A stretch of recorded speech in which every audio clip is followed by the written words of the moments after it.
Hey guys, it's Kaylia here with Reno Toddler Dog Training, and today I'm going to show you how to walk your dog on the treadmill. You'll only need 4 things. You'll need a leash, you'll need your dog, you'll need a treadmill, and you'll need either treats or toys depending on what your dog wants to work for. This is a great way to enrich your dog's life. However, you should not use just the treadmill solely to exercise your dog. Let's get started.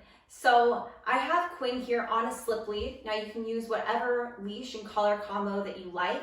However, I do find that it is easier to start with a slip lead as it distributes pressure evenly around their neck in case they decide to want to back out of a situation.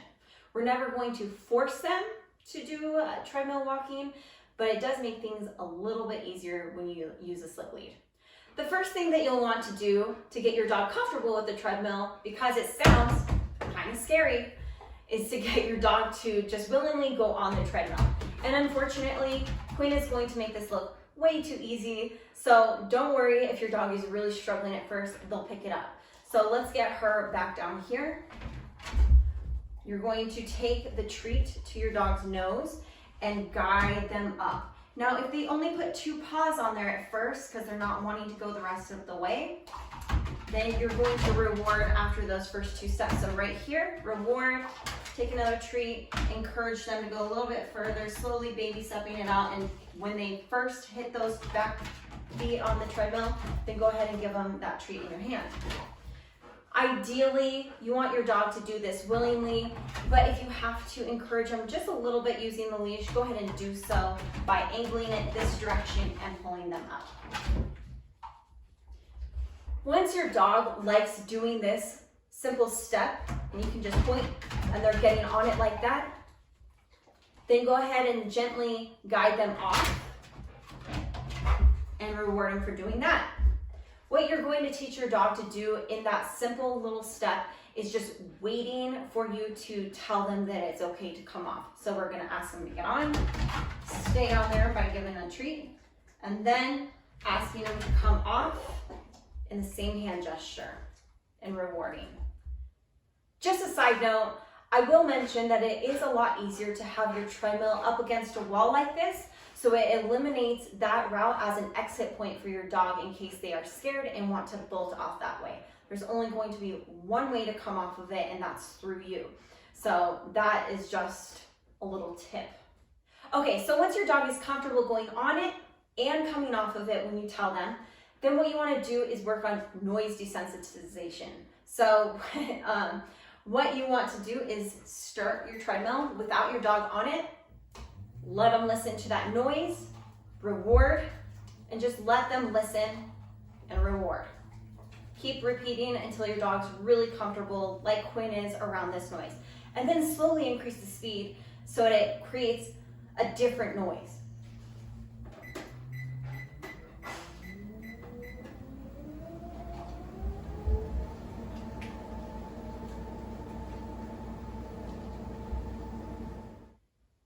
If your dog decides to bolt out of the area, that's why you have a leash on your dog. Not to yank them back over, but to just slowly guide them back and show them that there's nothing scary about that. And just don't rush the process, just work through it. Keep rewarding, and if your dog is super scared of it, just try to end on a good note and then maybe come back to it at a later time. The next step is getting your dog walking on the treadmill. So you're going to hop on the treadmill yourself. You're going to straddle your dog like so. You're putting your feet on the sides of the treadmill so it's not actually on the belt itself. So you can just stay up here and just kind of guide your dog where they need to go. So you want to hold your leash pretty close down here by their neck. I'll show you, like right down here by their neck. So you can easily just kind of guide them into it. Most dogs are going to be scared of the treadmill. So you definitely want to be prepared for that and be willing to either pull back onto the treadmill or forward or backwards. So sometimes they'll jump off to the side, you're gonna pull them back over here. If they move forward, you're gonna pull back on the leash like it's a horse, like with some reins, and slow them down. If they freeze up, then they just don't move their legs at all, and you wanna be able to encourage them forward with that leash and add a little pressure to encourage them to go forward. So I like to start by giving my dogs a cue to let them know that the treadmill is going to start. Now, they're not going to know what that means, but if you get in the habit of doing that before you start the treadmill, your dog is going to learn to anticipate that the belt is going to start moving, and it gives them a little heads up instead of just surprising them. Okay, let's get started. So the first thing that you want to do is go ahead and just press the speed up to 1 mile per hour. Do not go faster than that until your dog is ready. If you start going too fast, your dog's going to hate it, and then you have to start all over again. So I'm just gonna press it up once. That sets my speed at 1 mile per hour. So right there, I actually made a little mistake, so let me go back. Quinn's so used to the treadmill, and sometimes I forget. So you do want your dog to get to this point eventually, but remember that you're going to give that walk cue first. So I'd say, walk, and press it, and then encourage them to walk forward. Now, your dog is not going to be this calm unless they're a unicorn dog. So the first time you press that, they're most likely going to bolt or just freeze up. So anticipate both. What you want to do is just stick with it. That's why you're straddling them. So you have your hand right here, and you're going to encourage them to either slow down, move forward, or pull them back over to the center. Now you're going to say, good girl, good girl, good girl. This is a good girl. See how her whole behavior changed? She liked that encouragement. And most dogs do. So don't forget to add that in there. And I would just be super annoying with it and just say it over and over and over, almost encouraging them to do it. Now, I wouldn't use treats right here because sometimes dogs won't even be focused on that and they're gonna slow down and they're not. So I would just let them walk it out and just say, good girl, good girl, good girl, this is a good girl. Once your dog is really comfortable walking like Quinn is on the treadmill, then you can increase the speed to their normal walking speed. I'm going to move Quinn's up to 2 miles per hour. She does really well at that speed and she's comfortable. It's just enough to push her so she gets a really good walk in, but not enough to where she's almost starting to jog or really straining to keep up. If your dog starts moving backwards and they're really trying to walk and keep that pace, it's going too fast. If they're really at the very front, they're almost gonna come off the treadmill, then you can go a little bit faster in your speed. So until they're walking like this, go ahead and adjust that speed to where your dog should be walking at. So ideally, I wouldn't want to stay in this position forever. I would want my dog to hop on the treadmill and be comfortable with doing that. So as they are getting better and better, and you might stay in this position for a couple minutes, you might stay in this position for another week or so until your dog is really comfortable walking on the treadmill. Then you want to step over your dog and get them used to just you hanging out right here on the side.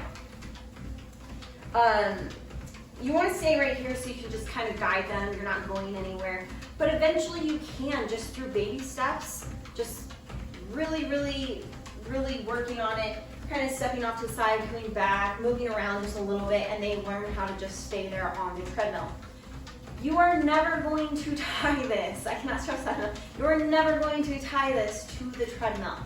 If you do that, your dog has a really high chance of jumping off of it and then damaging their neck because they're struggling, because they're trapped to the treadmill. So do not tie this to the treadmill.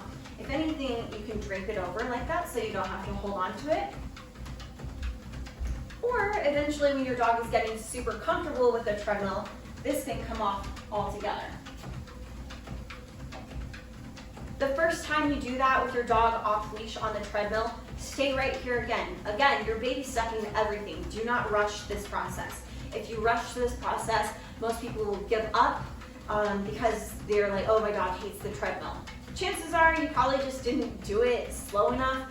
So if you jump too far, no big deal, just go back to basics. If you get to this point and then all of a sudden your dog decides that they don't want to walk by themselves on the treadmill, no big deal. Hop back on the treadmill with them, get them comfortable in this position again, and then get them to the point to where you're coming off of it like this. Stopping your walk. So I just slow it down, get them used to slowing their pace down, and then I will stop it altogether. Now, what I don't want to happen with dogs is for them to just jump off the minute they're done. So if you can, in the leash stage, try to keep them on here as soon as it stops. They're not just jumping and bolting off of it right away. And the best way to do that is to just encourage them to stay up there with the leash, and then also using your treat. As soon as you stop, oops, you give it to them. And then you always ask for them to come off the treadmill nicely, so you keep your treadmill in good condition, and you're also just teaching them patience, that you're going to get them out of here eventually. So you can say, break, and they can come off the treadmill. You can use release words like okay, break, and free. Whatever you pick, just be consistent with it. I hope you enjoyed this little tutorial on how to get your dog to start walking on the treadmill. If you have any questions, comments, or concerns, leave them in the comment section below. Other than that, thanks so much for watching and have a great day.